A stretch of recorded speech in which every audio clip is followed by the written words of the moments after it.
For more frequent video uploads, feel free to support AnimeKouhai at Patreon. The link is in the description below. This time, it was Yuki himself giving orders to Team Lightspeed. Recently, an enormous slave market had been uncovered in Balatian, one of the smaller kingdoms that ringed Anglacia. Fortunately, a runaway slave had contacted the relevant authorities for help, and now they needed to form an expedition to investigate.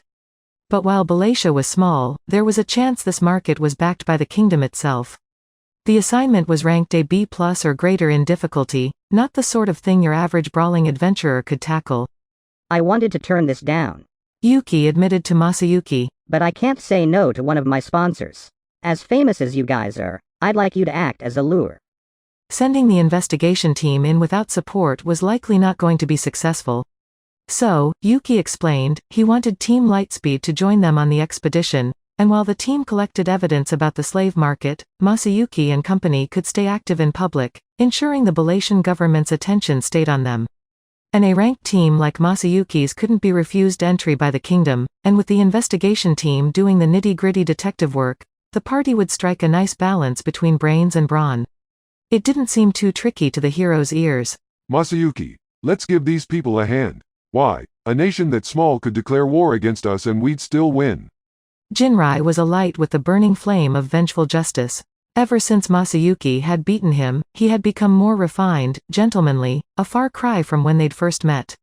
Yeah. Bernie added. There's no way we can let slavery happen in this day and age. With Masayuki's strength, we can put things right fast. As an otherworlder, Bernie had some kind of unique skill as well, making him resistant to Masayuki's chosen one. That didn't stop the man from respecting him nonetheless. Masayuki couldn't guess why, especially given how much he liked complaining to Bernie about the issues in his life. But despite that, Bernie trusted and helped him in innumerable ways. His impartial impression of Masayuki felt like a cherished dose of reality, one he referred to often. And if Bernie felt that way about this, the decision was clear. Jiwoo, meanwhile, was more curt. Right. If Sir Masayuki says yes, I will join him. She had a blind, incontrovertible faith in him, it seemed, almost never voicing a contrary opinion, and she had just made it unanimous. It wasn't much longer before they set foot in Balatian. They were in an ornate reception hall, the site of a ball attended by nobility not just from Balatian but other nearby kingdoms. And Masayuki, an invitee, was being faced with a situation so terrifying, he would do just about anything to escape it. The slave market did exist here, and he'd just gotten to witness it for himself. Give me a break. Isn't that the investigator's job? It almost made him want to cry. Not again. He was on his way back from a small journey to find a restroom when he heard a soft voice from a room he happened to pass by. He didn't intend to peek inside, but he took a glance anyway, and Braber, the Earl serving as Masayuki's tour guide, was there. They locked eyes. It happened in an instant. Are you? Well, this certainly isn't helpful. Braber said, still smiling. If you heard me, I suppose there is little I can do.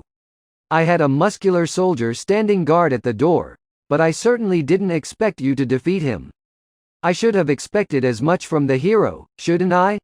Soldier? What soldier? Whoa, wait a. He was about to lodge a complaint but got cut off. The hero has gone mad. He must be stopped. Everybody, after him. We must subdue him. Much to Masayuki's shock, the man Earl Braber was talking to grabbed the sword he was leaning against, and slashed the Earl down with it. Then the man tossed it away and began screaming, attempting to frame Masayuki for the attack. What ensued next was predictable. A dozen or so soldiers flocked to the scene, carefully eyeing Masayuki and his companion Jinrai. Well, Jinrai said, his fiendish face twisting into a smile. Look what the cat dragged in. Masayuki doesn't need to waste his time with you lot. Let me dispatch you all. Jinrai went on the move. And with the chosen one support Masayuki provided, his performance in battle ventured into the realm of superhuman. Monster. But my enemy is the hero who tamed that beast, for getting in my way. Gosel, the Marquis who had just struck down Braber, gave Masayuki a loathsome scowl. You see the tide of this battle. Give it up and surrender. Considering how Jinrai was systematically destroying the gaggle of soldiers who poured in from the adjacent room, Masayuki figured the fighting was done. He was wrong. How kind of you to offer, hero. But if anyone was witness to this scene, this travesty, all of them would side with me. Then Masayuki recalled Earl Braber, still on the ground. He could hear footsteps. More people were coming toward the commotion. Blast. This is bad news, Masayuki.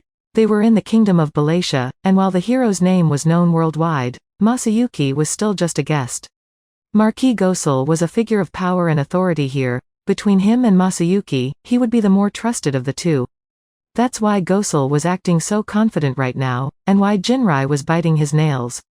But Masayuki didn't fret for a moment. Internally, he was annoyed, but already, his instincts told him things were going just like they always did. His skill, chosen one, always had a knack for bending situations in ways that made him the hero of the day.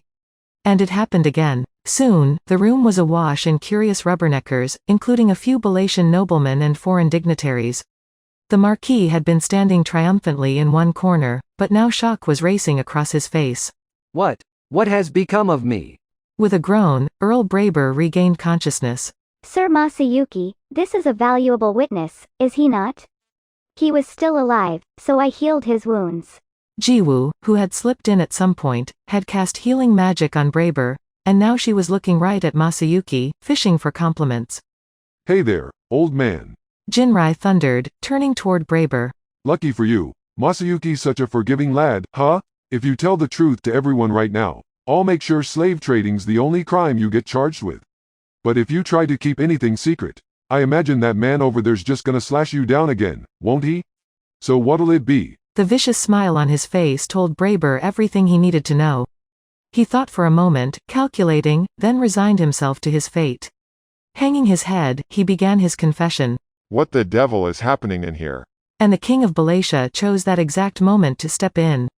As the nobility fell silent, things resolved themselves quickly. It all happened exactly how Masayuki had predicted it would. Things got even more heated. Military police quickly stormed the residences of Earl Braber and Marquis Gosel, uncovering evidence of their slave trade. It revealed a scandal. Gosel was one of the leaders of an organized crime ring. And not only that, their headquarters was right here in Balatia. The news weighed heavily upon the king. Orthris, the slave trading group whose sphere of influence was largely in the Western nations, was using the small nation of Balatia as a front. It was a sad state of affairs, one the king refused to ignore. Orthris dealt in much more than just slaves, however. They ran a diverse business, handling weapons, armor, mysterious potions, drugs, monsters, magic items, even arcane artifacts. They were too powerful for a small kingdom to topple, and so Balatia's king had enlisted the Free Guild for help. And if the Free Guild was involved, Team Lightspeed no doubt would be as well. A person can grow used to extraordinary events all too quickly, but really, Masayuki could predict all of it. I figured this would happen, he thought as he accepted the king's request. Before long, a large number of adventurers, including Masayuki's rank party, gathered together for an operation to sweep up Orthris. Counting the support troops from Balatia, they numbered over 2,000 in all, and once Chosen One had sunk its teeth into all of them, they exhibited astonishing force. Orthris's base of operation had several hundred members on standby, including multiple Agrade fighting forces and a few captured magical beasts. This made them as powerful as a country themselves, but with Masayuki and the assault team he led, Orthris was thoroughly and completely cleansed from the nation. Masayuki himself hardly had to do anything, or, to put it another way, his mere presence helped everyone shine, whether he knew it or not. Thus, without a lot of work, the operation was a success, and the notorious Orthris was smashed for good. Once again, things turned out well without Masayuki lifting a finger, and this latest feat meant he was famous not only in Anglacia but all the way to the far edges of the Western nations. As usual, things went off without a hitch. It might have been nice if the story ended there, but this particular mission left a certain problem behind. Among the slaves released and put into guild custody were mixed-in monsters, including some ferocious magical beasts, which were killed on the spot.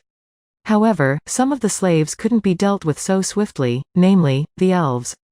The issue of what to do with them soon arose. The elves wanted to return home to the forest of Jura, but the guild couldn't just drop them off and send them on their merry way. Certain geopolitical issues were involved. Jura had only just come under the jurisdiction of the demon lord Rimuru, and if the enslaved elves sought Rimuru's help, there was no guessing how he would respond. Perhaps he'd retaliate against Balatia somehow. The Western nations knew about the disastrous scene over in Farmus, and if a nation that big could fall, there was no way one as tiny as Balatia could defend itself. Sir Masayuki, please do something. Their king, a dignified man usually, was all but pleading for help in his private chambers, away from prying eyes. Masayuki, feeling too guilty to turn him down, agreed. It can't be that big a deal, he casually thought. All I'm doing is taking the elves to Tempest. That was the start of his mistake. For everyone who heard that the Masayuki was traveling to Tempest took that to mean the hero was finally sallying off to slay a demon lord. The rumors spread like wildfire, but Masayuki didn't take them too seriously. His mind was used to the routine, and it told him that, like always, it'd turn out just fine in the end. Certainly, Chosen One was a unique skill to be feared when set off, there was no doubting that. But no matter how strong you are, there's always someone stronger ahead, a fact Masayuki was too proud of himself to remember. Right. Masayuki said through his magic link. In that case, we'll meet over there. He was submitting his report and discussing future plans with Yuki. Due to the multiple layers of barriers protecting Englacia, completing a magical link like this required sending your thoughts encrypted through certain wavelengths. It wasn't something you could pull off on short notice, so they had agreed to reach out to each other only at certain times. So Masayuki shut it off and sighed. Yuki worries far too much.